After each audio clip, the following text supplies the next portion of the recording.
ఇటీవల గడిచిన 2 రోజుల నుంచి కడపలో జరుగుతున్నటువంటి విషయాల గురించి, మహానాడులో జరిగినటువంటి కార్యక్రమాల గురించి ఈరోజు పత్రికాముఖంగా మాట్లాడాలని చెప్పి ఇక్కడికి వచ్చిన. చాలా దారుణమైనటువంటి సంఘటనలు జరుగుతున్నాయి. ప్రజాస్వామ్యంలో ఏ రకంగా అయితే జరగకూడదో అన్ని అవాంతరాలు, అన్ని ఇబ్బందులు ఈరోజు సామాన్య ప్రజలకు, ప్రత్యేకంగా వైఎస్ఆర్ కాంగ్రెస్ పార్టీ కార్యకర్తలపైన జరుగుతున్నాయి. మొన్న చూసినట్లయితే రాజశేఖర రెడ్డి గారు ఈ కడప జిల్లాకు ఆయన చేసిన రకంగా ఈరోజు ఎవ్వరు కూడా చేయలే. అంత విపరీతంగా ఈ జిల్లాకు అభివృద్ధి పథంలో నడిపించి, ఈ జిల్లాలో ఉన్నటువంటి అన్ని కార్యక్రమాలు, ఈ జిల్లాలో రిమ్స్ రావాలన్నా, ఇక్కడ రోడ్డు బాగుపడాలన్నా, ఇక్కడ జిఎన్ఎస్ఎస్ రావాలన్నా, ఇక్కడ హెచ్ఎన్ఎస్ఎస్ కావాలని చెప్పినా, ఇక్కడ మెడికల్ కాలేజీలు కావాలన్నా, జేఎన్టీయూ కావాలన్నా, ట్రిపుల్ ఐటీలు కావాలన్నా, అన్ని రంగాల్లో కూడా ఈ జిల్లాను ముందరుండి నడిపించినటువంటి వ్యక్తి రాజశేఖర రెడ్డి. మరి అటువంటి వ్యక్తి విగ్రహాల చుట్టూ తెలుగుదేశం పార్టీ జెండాలు కట్టడం సమంజసమా? ఒకసారి అందరూ కూడా ఆలోచన చేయాలి.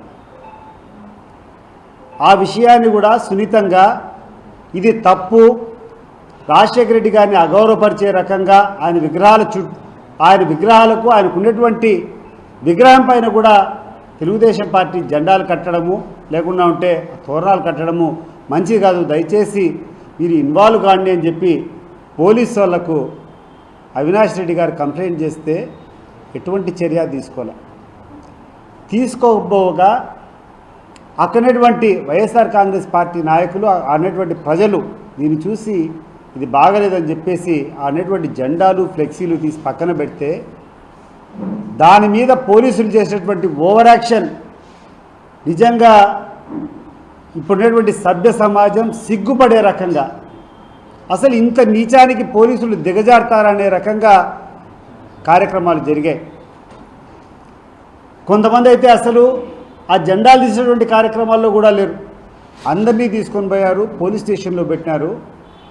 జెండాలు తీసి పక్కన పెడితే ఒకవేళ తప్పైతే అది ఏ సెక్షన్ అట్రాక్ట్ అవుతుందో ఆ సెక్షన్ పెట్టాలా.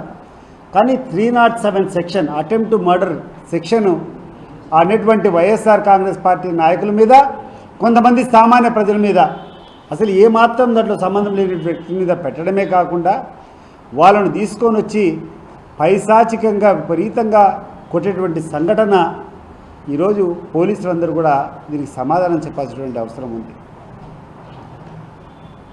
నేను ఈరోజు ముఖ్యంగా ఈ కార్యక్రమం ఎవరైతే చేశారో ఆ పోలీస్ అధికారులను అడుగుతున్నా, ఏమయ్యా మీరు ఏమైనా తెలుగుదేశం పార్టీ వాళ్ళు జీతాలు ఇస్తారంటే మీరు బతుకుతున్నారా? అసలు మీ డ్యూటీ ఏంది, మీ కథ ఏంది అని చెప్పి అడుగుతున్నా. ఇటువంటి కార్యక్రమాలను ప్రోత్సహించి దగ్గరుండి నడిపించినటువంటి ఏ అధికారైనా, అధికారి కింద మేము పరిగణించడం లేదు, వాళ్ళు ఒక రౌడీ కింద మేము పరిగణిస్తున్నాం, ఒక దౌర్జన్యకారుని కింద మేము ఈరోజు అతన్ని పరిగణిస్తాం. రాబోయే కాలంలో అతను ఒకవేళ పోలీస్ డిపార్ట్మెంట్లో ఉన్నా కూడా మేము అతని పోలీసులుగా పరిగణించము. గుర్తుపెట్టుకోండి, మీరు మా కార్యకర్తల మీద అనవసరంగా, నిర్దాక్షిణ్యంగా మీ హక్కులను, మీ యొక్క పరిధి దాటి ఒక రౌడీగా మీరు ప్రవర్తిస్తే చూస్తూ సహిస్తామా? మేము చూస్తూ సహించాలా అని చెప్పి నేను అడుగుతున్నాను. ఉన్నతాధికారులు కూడా నేను చెప్తున్నా, ఎవరైతే చట్ట పరిధి దాటి, ఎవరైతే గూండాగా, ఎవరైతే దౌర్జన్యంగా ఈరోజు ఇటువంటి కార్యక్రమాలు చేశారో వాళ్ళని అరికట్టాల్సినటువంటి బాధ్యతలు మీ మీద ఉంది. చూస్తూ ప్రేక్షక పాత్ర వహించినా కూడా మీ డ్యూటీ మీరు చేయనట్టే అని చెప్పి మిగిలిన అధికారులు కూడా నేను తెలియజేస్తున్నాను. మీరు నెపం కూర్చొని అయ్యా మాకు సంబంధం లేదు, పలానాడు పనికిరానోడు చేశాడని చెప్తే మేము ఒప్పుకోము. మీ డ్యూటీ అది. తప్పు చేసేటువంటి అధికారులు వెంటనే వాళ్ళ మీద చర్యలు తీసుకోండి. ఇటీవల కాలం చూస్తే ఒక పోలీస్ ఆఫీసర్ తీసుకొని కొంతమంది పోలీస్ ఆఫీసర్ను, కొంతమందిని దళిత యువకుల మీద లాఠీ చార్జ్ చేయడం, నడి రోడ్డు మీద పండబెట్టి వాళ్ళ కాళ్ళ మీద కొట్టడం, బూటికాలతో తీసుకొని వాళ్ళను అదిమి పట్టుకోవడం, అసలు ఎక్కడికి పోతా ఉంది? ఏం కథ? పోలీసులు ఒకసారి మీరు విచారించుకోండి. మీరు మీ యొక్క పరిస్థితి ఎక్కడికి దిగజారిందో ఒకసారి ఆలోచన చేయండి. మీ యొక్క పోలీసు యొక్క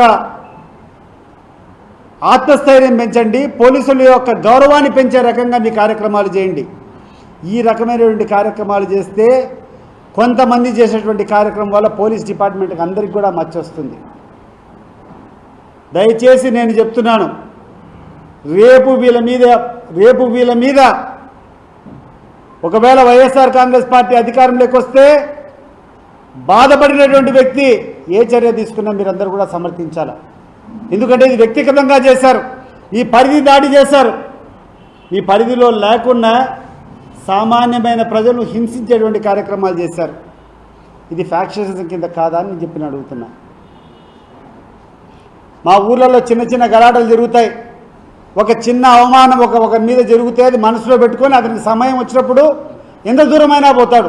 రాయలసీమ కల్చర్ అది. రేపు అటువంటి కార్యక్రమాలు జరిగితే దానికి బాధ్యుడు ఎవరు అని చెప్పి నేను అడుగుతున్నాను. అటువంటి కార్యక్రమాలు జరగకుండా ఉండాలంటే ఇక్కడ ఉన్నతాధికారులు వాళ్ళ మీద చర్యలు తీసుకోవాలి. వెంటనే ఇటువంటి చర్యలు జరగకుండా ఉండేటువంటి కార్యక్రమాలు తీసుకోవాలా.